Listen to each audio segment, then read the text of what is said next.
Well, he's a cutie pie. I might put him in Potomac. Okay, yes. Yeah, he can come right on to Potomac.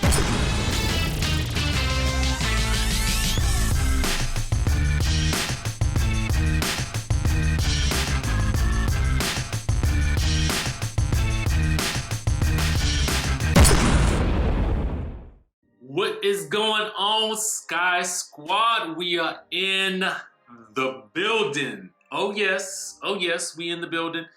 And instead of doing this video live, I'm doing this as a pre-record because I want to test out my new camera. So I want you guys to let me know if there is more clarity here, what you guys feel about the quality. I'm trying to up the ante. I had gotten this video camera before I went to Cape Town because I knew I wanted to, get better quality videos and whatnot. So I was like, okay, let me get a new camera. Let me invest in the business, baby. And so here we are. So let me know before we get into this, let me know whether or not you like it or not, okay? For those of you guys who don't know me, it's your boy DJRichieSkye. We do reality TV recaps, a little commentary on the news that's breaking, and we just have a good old time on this channel. Now, today in this video, we're gonna be talking about Ladies Who List Atlanta, episode 2 of season 1, okay? Now, I have already given you guys a little bit of my, thoughts on this particular show. I am very interested, and OWN is also a network that I want to support in terms of, just they feature people of color. So that's my thing right now. I mean, trust and believe. Listen, I love my shows that's, got, other people on it. And I'm gonna watch those too, but I'm really trying to make sure that we celebrate these shows with people of color because it's important. The more we support these shows, the more we talk about them, the more that the conversation continues, the more other people become a part of watching the show and the franchises, and that way these shows have an opportunity to continue and then continue to employ talent who are minorities. So that's my thing, and so that's why we are doing this show. And also too, I actually genuinely like it. I'm actually falling a little bit more in love with it. And since we're kind of starting on that note about why I'm doing it, as you guys know, I always like to do a sort of rating of the episode. So what we're gonna do is we're gonna take it's gonna be a scale of 1 to 10, okay? 1 obviously being the worst, and 10 obviously being the best. Now, I'm gonna give this episode a 9, and the reason why I'm gonna give this episode a 9 is because for it to be episode 2, I did feel like we got a lot of personal story in this episode. I felt like we got a lot of great information about the ladies, and I felt like that was something that we definitely needed, right? In terms of their backstories. I like seeing their personal stories because I think that helps us as the audience really begin to get a sense of who these ladies are, and we can also begin to start to root for some of our favorites because we may see something that we may relate to, or that we may respond to. You know what I'm saying?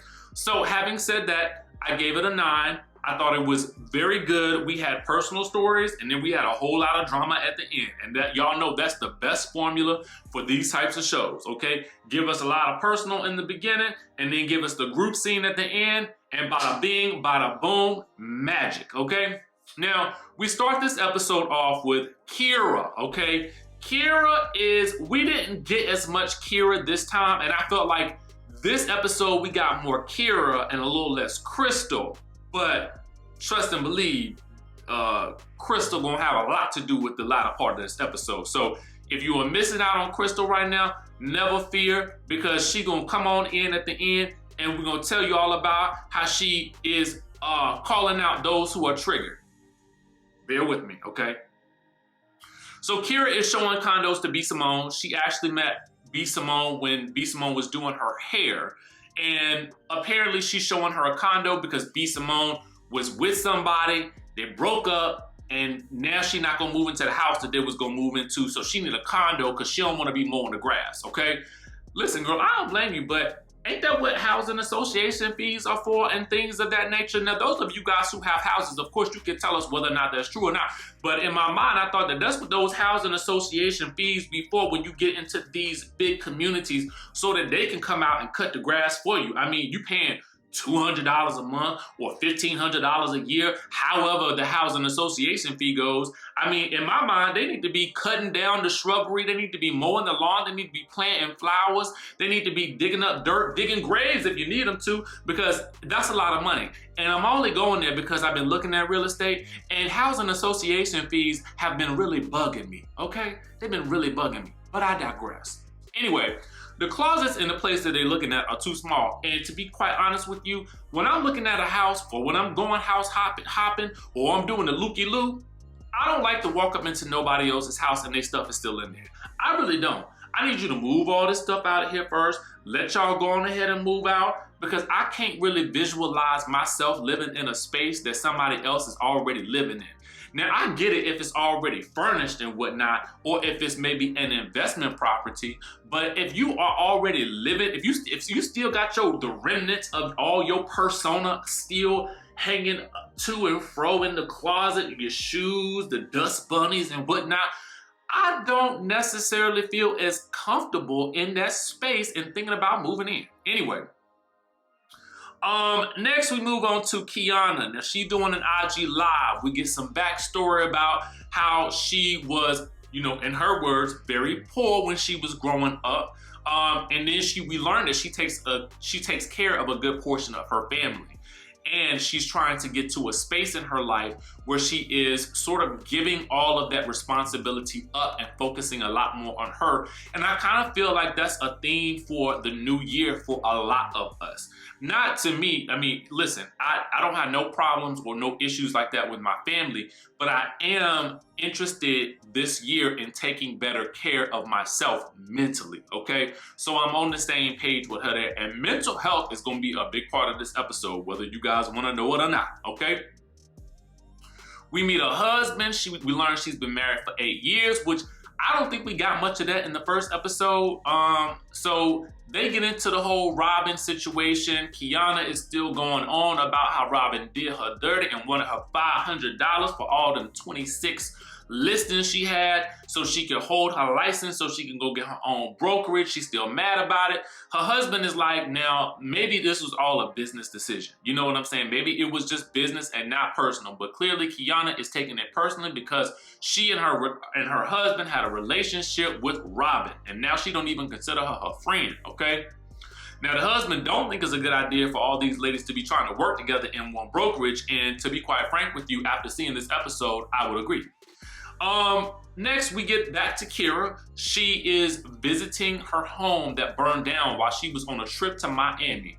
Now that's got to be a nightmare right there. She went down to Miami with one bag, and that's all she came back to, because that's all she had, because everything in the house burned down. And then after the house burned down, the man that she was with, they broke up. I mean, it's like she lost everything in this whole situation. So I will say that seeing this in this episode did soften her to me, because what happens later, it was a great balance for me to see this side of Kira and to get more of her backstory. So that was nice. Then we get to Tiffani, who we did not get much of in the previous episode, but we get definitely a lot more of her in this episode. We learn a lot about Tiffani. She is trying to balance being a mom, a wife, and a real estate attorney. Well, a closing attorney, I should say. And we also learned that she struggled a lot in the past year with mental health issues. Or I should say mental struggles, because that's how she put it. And I don't want to misinterpret or have you guys misinterpret what she might have been going through, because I know that mental issues and mental struggles can be a very touchy subject for people who are going through them. But with that being said, you know, she's been going through a lot. Her husband even quit his job to support her. Now that's something right there. That's some love right there, because what if he liked his job? I mean, hopefully he didn't like it. My hope is that he didn't like it and he said, see it, sayonara, sucker, okay? But that then led me to wonder, well, what does he do? Because they live in a big house, okay? They live in a big old house. They got big old cars, okay? And then she got to take her son out for the driving lesson.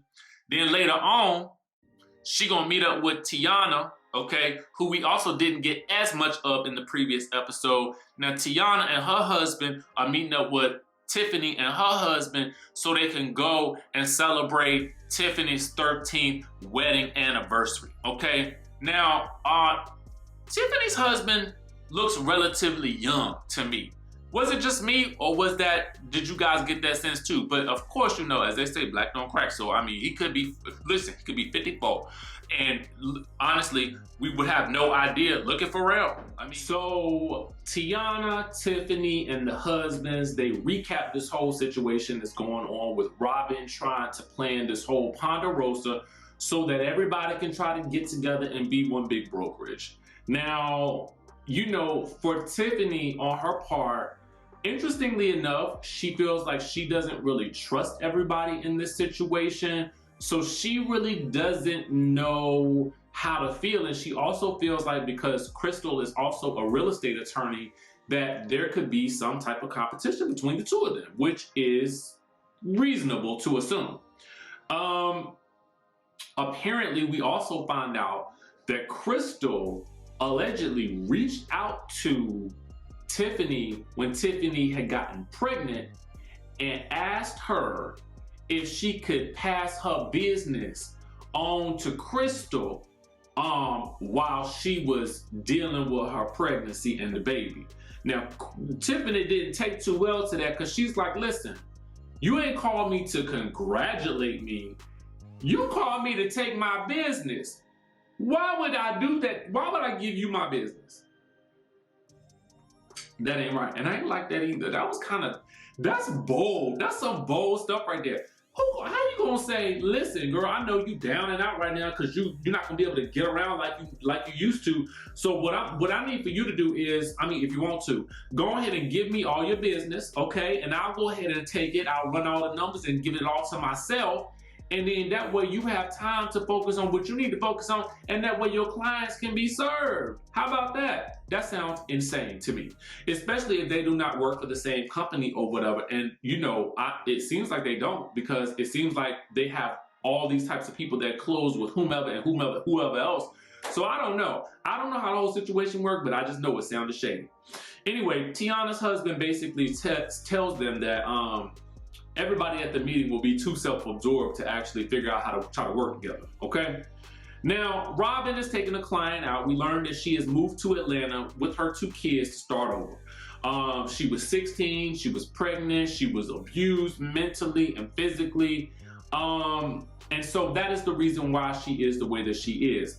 Now, what I did like about this show is that they are showing listings, and while these listings aren't luxury, they are indeed listings. Now, I don't know much about the Atlanta area.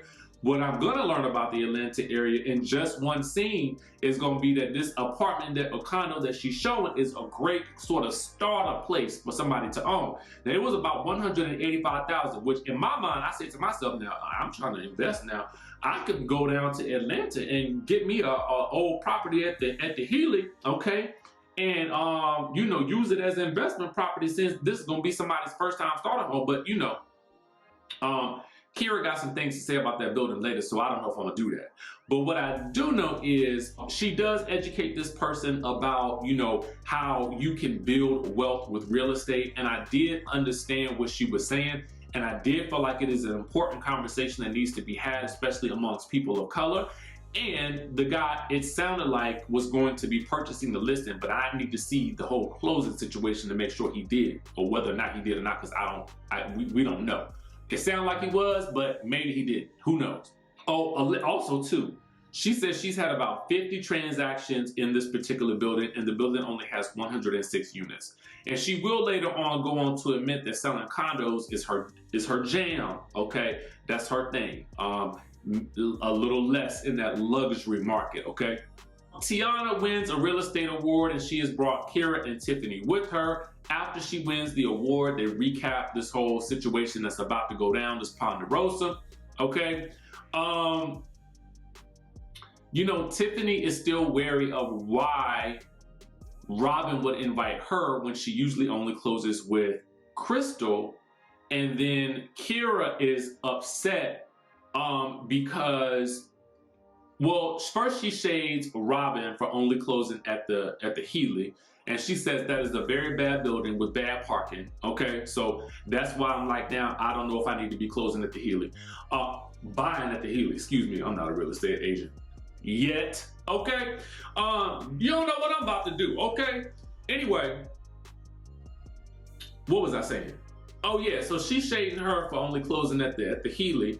And Tiana's like, now I don't know if she's just only closing there. But then she kind of teases the ladies that she's mad. Well, that she's annoyed that, you know, Robin is inviting her to this event when both Robin and CRISTYL unfollowed her on social media. Okay? Now, I'm just gonna tell you like this. Later on, we're gonna find out that she has never met Robin in person. Okay? This will be her first time meeting her in person.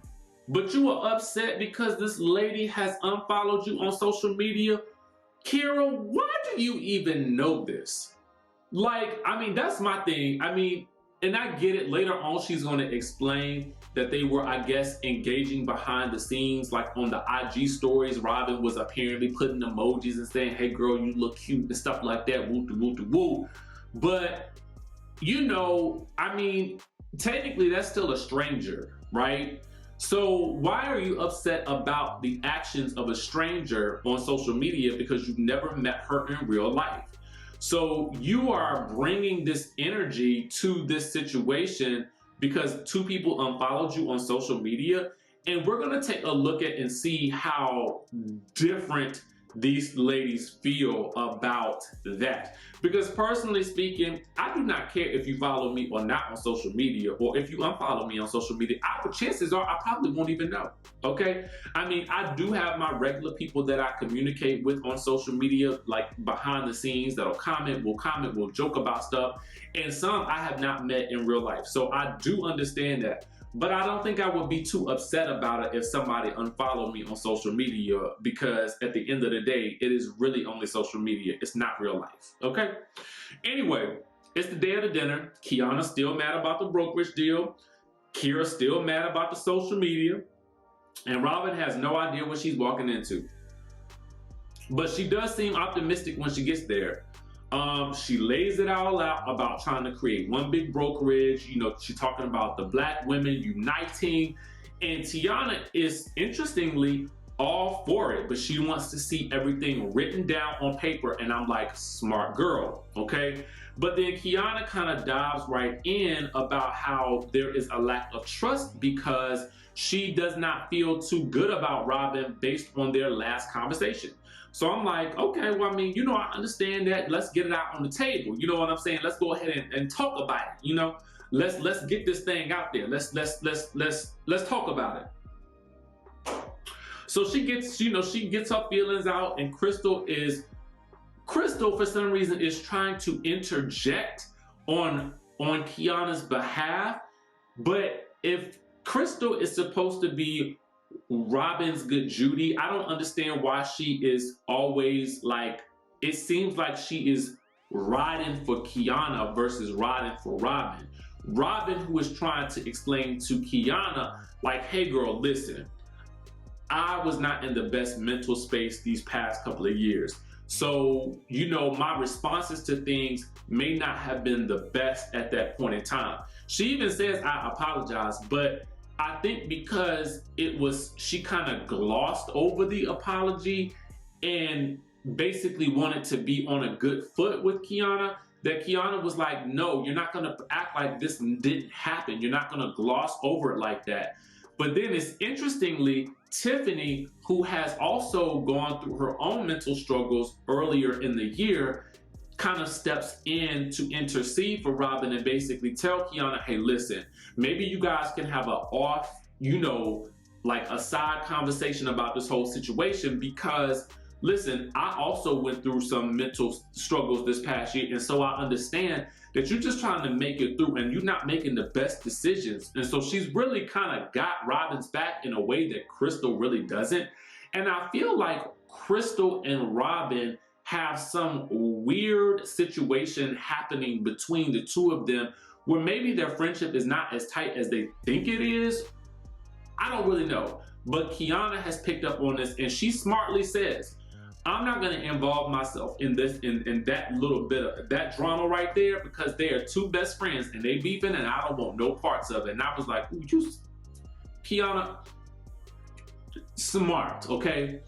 So then suddenly Kira brings up, and Kira to me was very, very rah-rah about this situation. I mean, she to me, she felt extra hyped up. Like, I don't know if she had too many shots or whatever, because, you know, sometimes you get that liquid in you, you get a little bit more, you know, rah, rah, rah.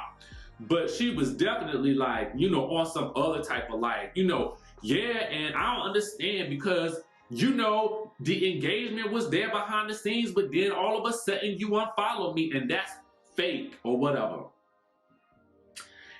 She, to me, seemed angrier than Kiana, who had, I feel like, more of a right to be angry in this situation. I can't tell nobody how to feel about certain things, and if social media is your thing, and maybe maybe it's real life to you, then I guess I would see why you upset about it. But to me, and the argument will really kind of boil down to an age type of, like, I don't want to say age, but like different level of thinking between two different seemingly age groups, because Kira does kind of call out the fact that Robin is older, which Robin does take offense to. So they get into they go down the rabbit hole about, you know, well, Robin's older and she's been in this game longer and she's sold X amount of units, but Kira will SHIT on her or whatever like that. And I was like, please don't take a SHIT on her today, okay? She got on pink, it's gonna stain.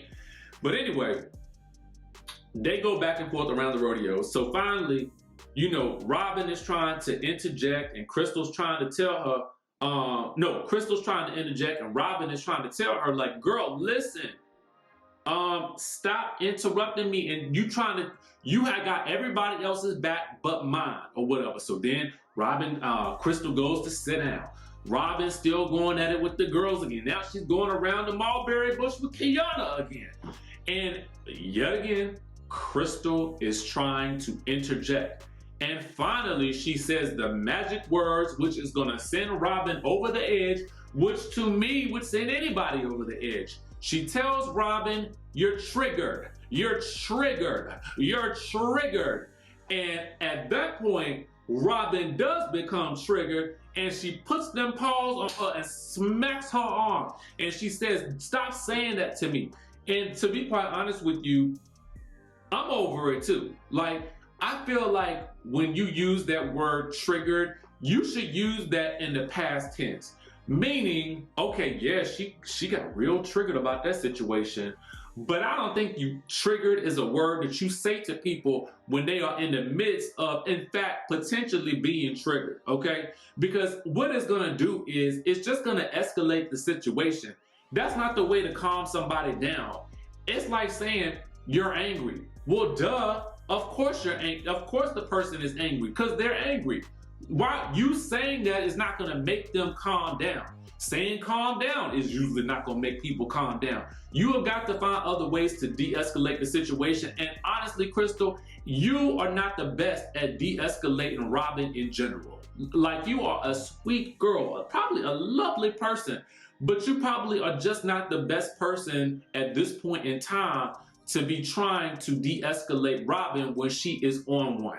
Tiffani did a much better job because Tiffani could actually empathize with what Robin had been going through, so it made more sense for Tiffani to do so. But, you know, Crystal, this whole you're triggered, I would say it's gonna get you in trouble, but it already did. She already slapped your arm, so, I mean, I don't know what else she need to do. But basically, it kind of ended there. You know what I'm saying? With everybody at odds with Robin, Tiffani the only person that's got her back. Tiana's kind of like, oh, what is happening here? But Kiana and Kira, Kiana is at least ready to, like, we're gonna talk this out later. But Kira is hyped up, okay? She is ready to go. So we about to see what's going on next week with these young ladies on Ladies Who List, episode 3. It'll be out this Friday at 9 p.m. on the OWN. So make sure you guys check that out. Let me know what your comments are in the comment section down below. Subscribe to the channel if you guys haven't already done so. I actually had to switch cameras because I got 2 cameras midway through this video because the other camera, the battery ran out. So we got all kinds of shenanigans going on behind the scenes, but I was determined to get this video out, you know, using these cameras because I wanted to try to get an understanding of how you guys like to see these visuals or whatever. But anyway, that's the review. Let me know what you guys think in the comment section down below, and I will catch you in the next video.